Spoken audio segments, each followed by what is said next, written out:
8ನೇ ತಾರೀಕಿಂದ 14ನೇ ತಾರೀಕುವರೆಗೂ ಮಾತಾಡ್ತಾಯಿದ್ದೀವಿ. ವಾರ ಪರಿಹಾರ ಆರ್ಯ ಟಾಕು. ನನ್ನ ಇನ್ಸ್ಟಾಗ್ರಾಮ್ ಫೇಸ್ಬುಕ್ಕಲ್ಲಿ ನೀವು ಆರ್ಯ ಟಾಕನ್ನು ಓಪನ್ ಮಾಡಿ ನೋಡ್ಕೊಳ್ಳಿ. ಫೇಸ್ಬುಕ್ಕು ಇನ್ಸ್ಟಾಗ್ರಾಮಲ್ಲಿ ತುಂಬ ಜಾಸ್ತಿ ಜನ ಫ್ರೆಂಡ್ ಆಗಿ, ಯೂಟ್ಯೂಬಲ್ಲೂ ಕೂಡ ಫ್ರೆಂಡ್ ಆಗಿರಿ. ನಾನು ಒಂದು ಪ್ರೋಗ್ರಾಮ್ ಮಾಡಿಕೊಡ್ತೀನಿ. ಇಲ್ಲಿ ಈ 8ನೇ ತಾರೀಕಿಂದ 14ನೇ ತಾರೀಕು ಒಳಗಡೆ ಕುಜಗ್ರಹ ಒಬ್ಬರೇ ಚೇಂಜ್ ಆಗೋದು. ಯಾಕಂದರೆ 5ನೇ ತಾರೀಕು ಗುರುಗ್ರಹ ಚೇಂಜ್ ಆಗಿದ್ದಾರೆ. ಇನ್ನು ಎಲ್ಲ ಗ್ರಹಗಳು ಕೂಡ ಅಲ್ಲಲ್ಲೇ ಇರುತ್ತೆ. ಹಾಗಾಗಿಯೇ ಯಾವೆಲ್ಲ ರಾಶಿಗೆ ತುಂಬ ನೆಗೆಟಿವ್ ಅಂದರೆ ಖಂಡಿತ ಎಲ್ಲ ಕೂಡ ತುಂಬ ಲಾಭ ಇದ್ದು ಕೂಡ ನಷ್ಟವನ್ನು ಅನುಭವಿಸ್ತೀರಾ.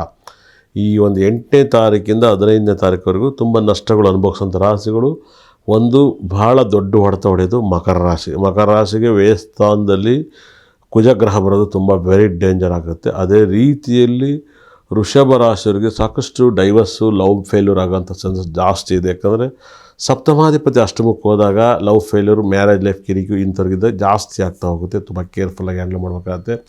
ಅದೇ ರೀತಿಯಲ್ಲಿ ಸಾಕಷ್ಟು ಘಟನೆಗಳು, ಕುಜನ ದೃಷ್ಟಿ ಮತ್ತು ಒಂದು ಧನುಸು ರಾಶಿಯವ್ರಿಗೆ ಏನೆಲ್ಲ ಆಗುತ್ತೆ ಅಂದರೆ ಆಪ್ರೇಷನ್ಗಳು ಆಗೋ ಚಾನ್ಸಸ್ ಜಾಸ್ತಿ ಇರುತ್ತೆ. ಕುಂಭರಾಶಿ ತುಂಬ ರಾಜಯೋಗನ ಕೊಡ್ತಾ ಹೋಗ್ತಾನೆ. ಕುಂಭರಾಶಿಯಲ್ಲಿ ರಾಹು ಕರೆದು ಮೀನರಾಶಿಗೆ ವಿಪರೀತ ರಾಜಯೋಗನ ಕೊಡ್ತಾನೆ. ಅದು ಕೂಡ ಒಳ್ಳೆಯದಾಗುತ್ತೆ. ಅದೇ ಥರ ಒಂದು ವೃಶ್ಚಿಕ ರಾಶಿಯವರಿಗೆ ತುಂಬ ಒಳ್ಳೆಯದು ಕೆಟ್ಟದ್ದು ಎರಡೂ ಕೂಡ ನಡೀತಾ ಹೋಗುತ್ತೆ. ಈ ಗ್ರಹಗಳು ಕೇತು ಗ್ರಹ ಸಿಂಹ ರಾಶಿಯಲ್ಲಿದ್ದಾನೆ, ಭಾಳ ಮಿರಾಕಲ್ ಸಕ್ಸಸ್ಸನ್ನು ಕೊಡ್ತಾ ಹೋಗುತ್ತೆ. ಗುರು ಮಿಥುನದಲ್ಲಿದ್ದಾನೆ, ಏನೆಲ್ಲ ಲಾಭವನ್ನು ಕೊಡ್ತಾನೆ. ಎಂದಿನಂತೆ ವೃಶ್ಚಿಕ ರಾಶಿಯಲ್ಲಿ ಸೂರ್ಯ, ಬುಧ, ಶುಕ್ರ ಗ್ರಹ ವಾಸ ಮಾಡ್ತಾಯಿದ್ದಾರೆ. ಭಾಳ ಮಿರಾಕಲ್.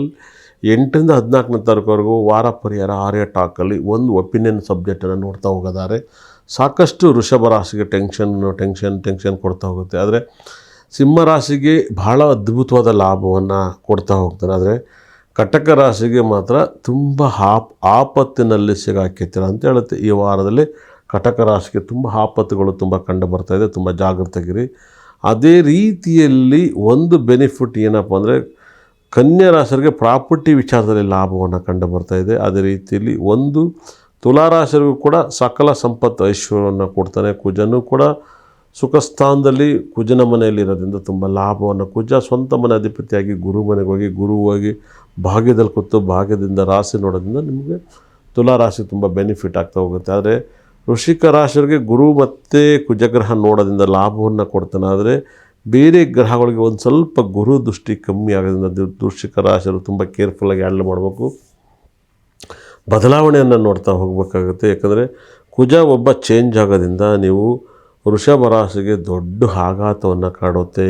ಈ ಒಂದು ಟೈಮಲ್ಲಿ ತುಂಬ ಈ ಒಂದು ತಿಂಗಳು ಹೋಗ್ತಾ ಸಮಸ್ಯೆ ಮೇಲೆ ಸಮಸ್ಯೆಗಳು ಬರ್ತವೆ.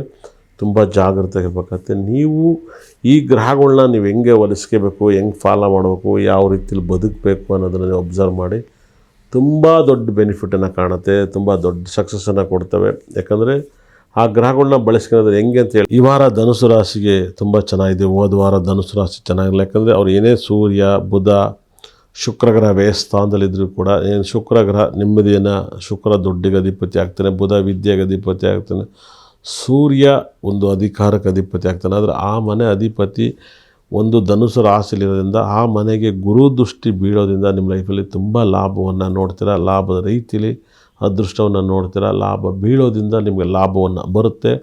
ಯಾಕಂದರೆ ಸುಖ ಸ್ಥಾನದಲ್ಲಿ ಶನಿ ಗ್ರಹ ಇದ್ದಾನೆ. ಹಾಗಾಗಿ ನೀವು ಗಾಡಿ, ವಾಹನ ಎಲ್ಲವನ್ನೂ ಖರೀದಿ ಮಾಡೋಕ್ಕಂಥ ಪ್ಲ್ಯಾನ್ಗಳಿದ್ರೆ ಸಕ್ಸಸ್ ಮಾಡಿ. ಸ್ವಲ್ಪ ಒಂದು 3-4 ತಿಂಗಳೊಳಗೆ ಇದೆಲ್ಲವೂ ಕೂಡ ನೆರವೇರ್ತವೆ. ಈಗಿಂದಲೇ ಪ್ಲ್ಯಾನ್ ಮಾಡಿ. ನಿಮ್ಮ ಲೈಫಲ್ಲಿ ತುಂಬ ಒಳ್ಳೆಯದಾಗುತ್ತೆ. ಮನೆಯಲ್ಲಿ ಮದುವೆ ವಿಚಾರ ಆಗಿರ್ಬೋದು, ಮಕ್ಕಳ ಸ್ಕೂಲ್ ಎಜುಕೇಷನ್ ಆಗಿರ್ಬೋದು, ಸಾಲದ ವಿಚಾರ ಆಗಿರ್ಬೋದು, ಎಲ್ಲವೂ ಕೂಡ ಧನುಸು ರಾಶಿಗೆ ಒಂದೊಂದು ರೀತಿಯಲ್ಲಿ ಒಳ್ಳೆಯದಾಗಕ್ಕಂಥ ಟೈಮ್ ಬಂದಿದೆ. ಇಂಥ ಒಳ್ಳೆಯ ಟೈಮನ್ನು ನೀವು ಬಳಸ್ಕೊಳ್ಳಿ, ತುಂಬ ಒಳ್ಳೆಯದಾಗುತ್ತದೆ. ನೀವು ಭಾಳ ಅದ್ಭುತವಾಗಿ ಯಾವಾಗಲೂ ಕೂಡ ಮನೆಯಲ್ಲಿ ಸಹಸ್ರ ನಮಸ್ಕಾರ ಮಾಡಿ ಸುಬ್ರಹ್ಮಣ್ಯನ ಪ್ರಾರ್ಥನೆ ಮಾಡಿ ಎಷ್ಟು ಪ್ರಾರ್ಥನೆ ಮಾಡ್ತಾರೆ ಮುರುಗನ ಆರಾಧನೆ ಮಾಡೋದ್ರಿಂದ ನಿಮ್ಗೆ ತುಂಬ ಲಾಭವನ್ನು ಕೊಡ್ತಾನೆ. ಗುರುಗ್ರಹನೂ ಕೂಡ ನಿಮಗೆ ಲಾಭವನ್ನು ಕೊಡ್ತಾನೆ. ಲಾಭದಲ್ಲಿ ಲಾಭವನ್ನು ಕೊಡೋದ್ರಿಂದ ನೀವು ಭಾಳ ಬೆನಿಫಿಟನ್ನು ಪಡ್ಕೊಳ್ಳಿ. ನಿಮಗೆ ದೇವರು ಅಷ್ಟ ಐಶ್ವರ್ಯವನ್ನು ಕೊಡೋದ್ರಿಂದ ಧನುಸು ರಾಶಿಯವರಿಗೆ ನೀವೇನಾದ್ರು ಅಪ್ಪಿ ಗುರುವಾರ ತಿರುಪತಿ ದರ್ಶನ ಮಾಡಿದರೆ ನಿಮಗೆ ದೇವರು ಚೆನ್ನಾಗಿಟ್ಟಿರ್ತಾನೆ. ಅದರಲ್ಲಿ ನೀವು ಯಾವ ಓರೆಯಲ್ಲಿ ದರ್ಶನ ಮಾಡ್ತೀರ ಅಂತ ಹೇಳುತ್ತೆ. ನಿಮಗೆ ಎಲ್ಲ ನಕ್ಷತ್ರಗಳು, ಎಲ್ಲ ಗ್ರಹಗಳು ಕೂಡ ಬಲವಾಗಿದ್ದಾವೆ, ಚೆನ್ನಾಗಿದ್ದಾವೆ. ದೇವರು ನಿಮ್ಮನ್ನು ಚೆನ್ನಾಗಿ ಇಟ್ಟಿರ್ತಾನೆ. ಅದ್ಭುತವಾದ ಒಂದು ಚೆನ್ನಾಗಿಟ್ಟಿರ್ತಾನೆ. ನಿಮ್ಮ ಲೈಫಲ್ಲಿ ನೀವು ಊಹೆ ಕೂಡ ಮಾಡೋಕ್ಕೆ ಸಾಧ್ಯ ಇರಲ್ಲ. ಅಂಥ ಒಂದು ಯೋಗವನ್ನು ಕೊಡೋದ್ರಿಂದ ನಿಮ್ಮ ಲೈಫಲ್ಲಿ ನೀವು ಅಂಥ ಯೋಗ ಗ್ರಹವನ್ನು ಆರಾಧಿಸಿದಾಗ ತುಂಬ ಒಳ್ಳೆಯದಾಗುತ್ತೆ. ಗುರುವಾರ ಸಹ ನೀವು ಸಾಕಷ್ಟು ದರ್ಶನ ಮಾಡಿ, ಅದೇ ರೀತಿಯಲ್ಲಿ ಗುರುವಾರ ದರ್ಶನ ಮಾಡಿ, ರಾಮಾನುಜಾಚಾರ್ಯರನ್ನ ತಿರುಪತಿಲಿರುವಂಥ ದರ್ಶನ ಮಾಡಿ, ತುಂಬ ಒಳ್ಳೆಯದಾಗುತ್ತೆ. ಅದೇ ರೀತಿಯಲ್ಲಿ ನಿಮ್ಮ ಯೋಗಕರವಾದಂಥ ಗ್ರಹಗಳು ಅತಿ ಹೆಚ್ಚು ಆರಾಧಿಸಿದಾಗ ತುಂಬ ಹ್ಯಾಪಿಯಾಗಿರ್ತೀರ. ದೇವರು ನಿಮ್ಮನ್ನು ತುಂಬ ಚೆನ್ನಾಗಿಟ್ಟಿರ್ತಾನೆ. ನವಗ್ರಹಗಳಲ್ಲೇ ರಾಜ, ಈ ಕಲಿಯುಗಕ್ಕೆ ರಾಜ ಶ್ರೀನಿವಾಸನ ಆರಾಧನೆ ಮಾಡಿ. ಏನು ಶ್ರೀನಿವಾಸ ಈ ಪ್ರಪಂಚದಲ್ಲಿ ಎಲ್ಲರಿಗೂ ಕೂಡ ಎಲ್ಲ ದೋಷವನ್ನು ಹೋಗುತ್ತೆ.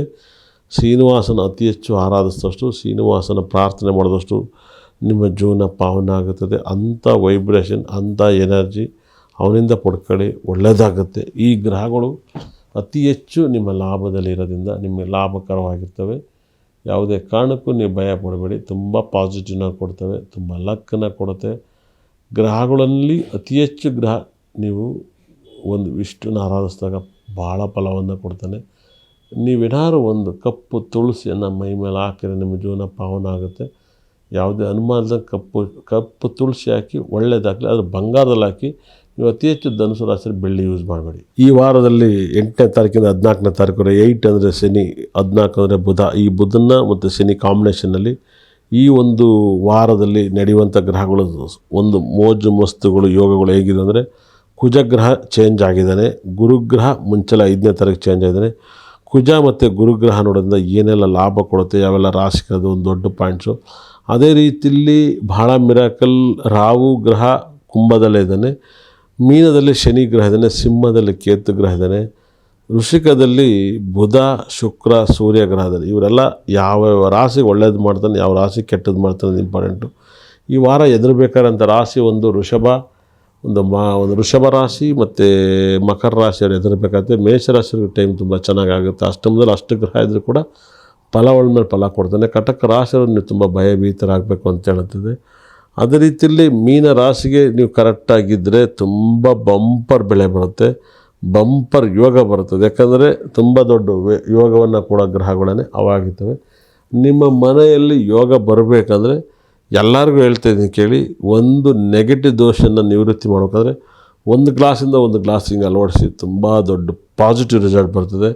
ಈ ಥರ ಕನ್ನಡಿ ಇಟ್ಟಿದಾಗ ನಿಮ್ಮ ಮನೆಯನ್ನು ಅದೇ ನೋಡಿದರೆ ನೆಗೆಟಿವ್ ದೋಷ ಹೋಗುತ್ತೆ. ಇದು ಪಾಸಿಟಿವ್, ಭಾಳ ದೊಡ್ಡ ಸಕ್ಸಸ್, ದೊಡ್ಡ ನೇಮ್, ದೊಡ್ಡ ಕೀರ್ತಿ, ದೊಡ್ಡ ವೈಬ್ರೇಷನ್ ಬರ್ತದೆ, ತುಂಬ ದೊಡ್ಡ ಸಕ್ಸಸ್ಸನ್ನು ಕೊಡುತ್ತದೆ.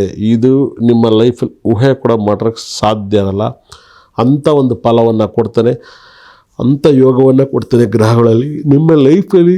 ಈ ವಾರ ದಯವಿಟ್ಟು ಹೇಳ್ತಾಯಿದ್ದೀನಿ, ದಯವಿಟ್ಟು ಇನ್ನು ಮುಂದೆ ಬ್ಲಾಕನ್ನು ಅವಾಯ್ಡ್ ಮಾಡಿ. ಮುಂದಿನ ವರ್ಷದ ವೆರಿ ಡೇಂಜರ್ ನಂಬರೇ ಬ್ಲಾಕು, ಮುಂದಿನ ವರ್ಷ ವೆರಿ ಡೇಂಜರ್ ನಂಬರೇ ಬ್ಲೂ, ಲೈಟ್ ಆರೆಂಜ್. ಈ 3 ಬಣ್ಣ ಭಯಂಕರ ಡೇಂಜರು. ಎಷ್ಟು ಅವಾಯ್ಡ್ ಮಾಡ್ತೀರೋ ಅಷ್ಟು ಒಳ್ಳೆಯದು. ನಿಮಗೆ ರಿಕ್ವೆಸ್ಟ್ ಮಾಡಿ ಕೇಳ್ತಾಯಿದ್ದೀನಿ, ನೀವು ಅವಾಯ್ಡ್ ಮಾಡೋಕ್ಕೆ ಸ್ಟಾರ್ಟ್ ಮಾಡಿ, ಪಾಸಿಟಿವ್ ಜಾಸ್ತಿ ಆಗುತ್ತದೆ. ನೀವು ಸಖತ್ ಯೂಸ್ ಮಾಡ್ಬೇಕಾದ್ರೆ ಬಣ್ಣ ಯೆಲ್ಲೋ ಕಲರ್ ಯೂಸ್ ಮಾಡಿ. ಯಾವೆಲ್ಲ ರಾಶಿ ಆಗಿದ್ರು ಯೋಗದ ಮೇಲೆ ಯೋಗ ತಂದು ಕೊಡುತ್ತದೆ. ಗ್ರಹಗಳನ್ನ ಇಷ್ಟಪಡಿ, ತುಂಬ ಒಳ್ಳೆಯದಾಗುತ್ತೆ.